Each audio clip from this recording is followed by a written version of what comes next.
n'oublie pas que ta phrase est un acte. Il ne s'agit point d'argumenter si tu désires me faire agir. Crois-tu que je m'en vais me déterminer pour des arguments ?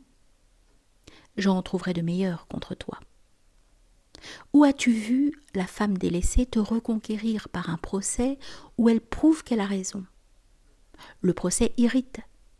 Elle ne saura même pas te reprendre en se montrant telle que tu l'aimais, car celle-là, tu ne l'aimes plus. Et je l'ai bien vu de cette malheureuse qui, d'avoir été épousée après cette chanson triste, recommença la veille du divorce cette même chanson. Mais cette chanson triste le faisait furieux. Peut-être le reprendrait-elle en le réveillant tel qu'il était, lui, quand il l'aimait. Mais il faut un génie créateur, car il s'agit de charger l'homme de quelque chose, de même que je le charge d'une pente vers la mer qui le fera bâtisseur de navires. Alors certes l'arbre croîtra qui ira se diversifiant, et de nouveau il réclamera la chanson triste. Pour fonder l'amour vers moi, je fais naître quelqu'un en toi qui est pour moi.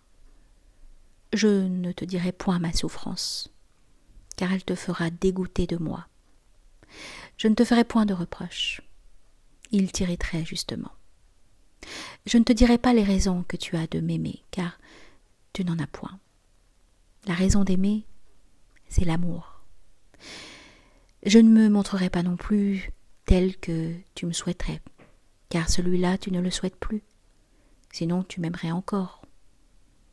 Mais je t'élèverai pour moi. Et si je suis fort, je te montrerai un paysage qui te fera mon ami devenir. Celle-là que j'avais oubliée me fut comme une flèche au cœur en me disant « Entendez-vous votre cloche perdue ?» Car en fin de compte, qu'ai-je à te dire ? Je suis souvent allée m'asseoir sur la montagne et j'ai considéré la ville. Ou bien, me promenant dans le silence de mon amour, j'ai écouté parler les hommes. Et certes, j'ai entendu des paroles auxquelles succédaient des actes, comme du père qui dit à son fils « Va me remplir cette urne à la fontaine », ou du caporal qui dit au soldat « À minuit, tu prendras la garde ». Mais il m'est toujours apparu que ces paroles ne présentaient point de mystère, et que le voyageur ignorant du langage, les constatant ainsi liés à l'usuel, n'y eût rien trouvé de plus étonnant que dans les démarches de la fourmilière, dont aucune ne paraît obscure.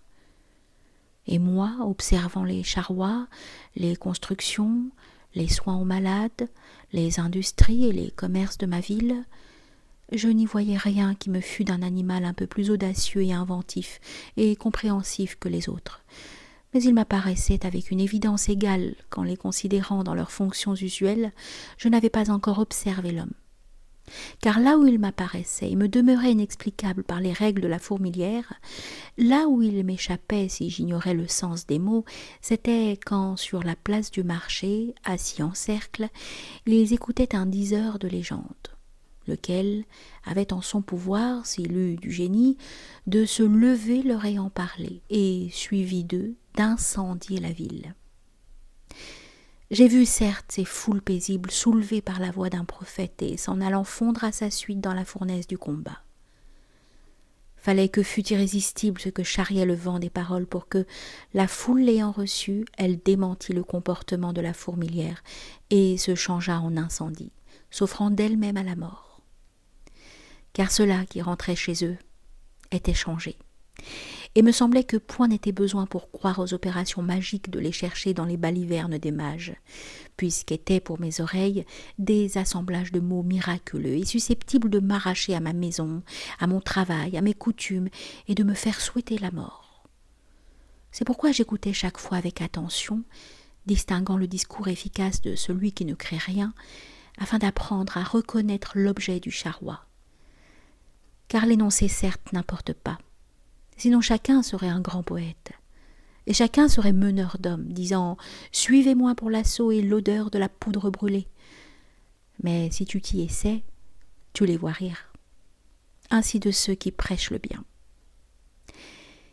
Mais d'avoir écouté quelques-uns réussir et changer les hommes, et d'avoir prié Dieu afin qu'il m'éclairât, il m'a été donné d'apprendre à reconnaître dans le vent des paroles le charroi rare des semences.